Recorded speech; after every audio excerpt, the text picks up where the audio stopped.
Salam guys!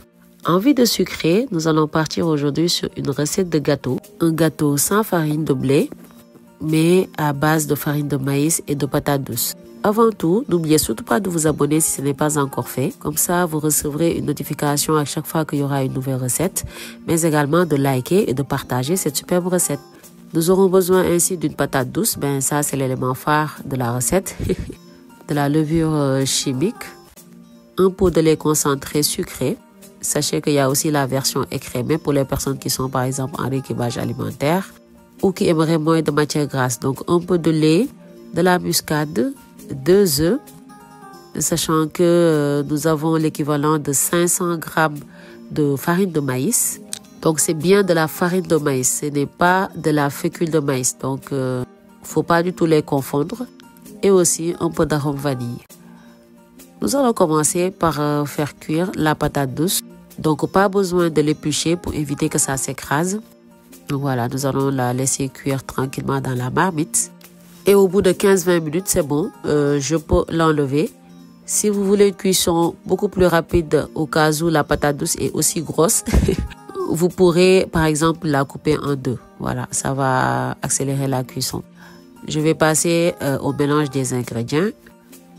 Voilà, j'utilise mon saladier comme ça et je vais venir rajouter d'abord la farine de maïs. Si vous voulez aussi, vous pouvez procéder comme pour un gâteau classique, c'est-à-dire que vous mélangez les éléments liquides avant de rajouter les éléments solides. Mais bon, comme la farine de maïs est assez légère et ça ne colle pas trop, donc ce sera aussi facile à mélanger. Je viens incorporer les œufs. Voilà, donc j'en ai 2 en tout. Pareil, c'est un gâteau assez light parce qu'il n'y a pas beaucoup d'œufs. Voilà, je viens mettre les 2. Et puis, nous allons continuer avec les autres ingrédients, à savoir la patate douce. Voilà, donc je vais venir bien mélanger le tout, l'écraser d'abord. Et puis, pour mieux faciliter le mélange, je rajoute le lait liquide. Mais franchement, j'avoue que c'était plus simple de mélanger les éléments liquides avant de mettre les éléments solides. Mais bon, ce n'est pas grave. Je continue en mettant de l'arôme vanille. Et puis, on va venir malaxer le tout.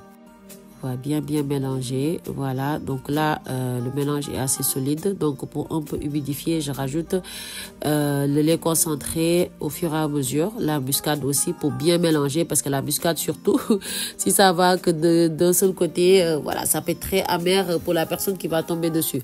Donc la levure chimique aussi, il faut que ça soit bien éparpillé de manière homogène pour que l'un des côtés n'enfle pas et que l'autre reste aplati.